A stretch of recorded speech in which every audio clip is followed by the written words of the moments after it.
ಈ ಹೊಟ್ಟೆ ಉರಿ ಅನ್ನೋದು ಬಹಳ ಸೂಕ್ಷ್ಮ. ಕೆಲವರು ನನಗೇನು ಹೊಟ್ಟೆ ಉರಿ ಇಲ್ಲ ಅಂತಾರೆ, ಆದರೆ ನಿಜವಾಗ್ಲೂ ಗಮನಿಸಿದ್ರೆ ಗೊತ್ತಾಗತ್ತೆ ಡೆಫಿನೇಷನ್ ಇಲ್ಲವೇ ಇಲ್ಲ ಅದಕ್ಕೆ. ಆದರೂ ಏನು ಅಂದರೆ, when you count others blessings, ಬೇರೆಯವ್ರಿಗೆ ಏನಾದರೂ ಒಳ್ಳೆಯದಾದರೆ, ಬೇರೆಯವ್ರಿಗೆ ನೀವು ಅಂದ್ಕೊಂಡಿದ್ದು ನಿಮಗೆ ಸಿಗದೆ ಅವ್ರಿಗೆ ಸಿಕ್ಕಿದ್ರೆ, ಬ್ಲೆಸ್ಸಿಂಗ್ಸ್ ಸಿಕ್ಕಿದ್ರೆ, ದೇವರ ಅನುಗ್ರಹ ಕೊಟ್ಟರೆ ಅದನ್ನು ಕೌಂಟ್ ಮಾಡ್ತೀರಿ. ಇಷ್ಟು ಸಿಕ್ಕಿದೆ, ಇಷ್ಟು ಸಿಕ್ಕಿದೆ, ಇಷ್ಟೊಂದು ಅವ್ರಿಗೆ ಅನುಕೂಲ ಆಗಿದೆ, ಇವ್ರಿಗೆ ಇಷ್ಟೊಂದು ಲಕ್ಕಿ ಇವ್ರಿಗೆ ಆ ಥರ ಕೌಂಟ್ ಮಾಡ್ತಿರಲ್ಲ, that it self is jealousy.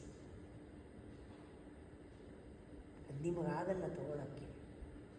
ಅವ್ರನ್ನೆಲ್ಲ ಪ್ರೀತಿ ಮಾಡ್ತೀರಾ, ನನ್ನನ್ನು ಪ್ರೀತಿ ಮಾಡಲ್ಲ. ಅವರೆಲ್ಲ ಬಂದರೆ ಹತ್ತಿರ ಸೇರಿಸ್ತೀರಾ, ನನ್ನನ್ನು ದೂರ ದೂರ ತಳ್ತೀರಾ. ಅವ್ರಿಗೆ ಹತ್ತಿರ ಸೇರ್ಸೋಕ್ಕೂ ನಿಮ್ಮನ್ನು ದೂರ ಇಡೋಕ್ಕೂ ಬೇಕಾದಷ್ಟು ಕಾರಣಗಳಿರುತ್ತೆ. ನೀವು ಹತ್ತಿರ ಬರಬೇಕಾದ್ರೆ ಬೇರೆ ಕಾರಣ, ಅವ್ರ ಹತ್ತಿರ ಬರಬೇಕಾದ್ರೆ ಬೇರೆ ಕಾರಣ.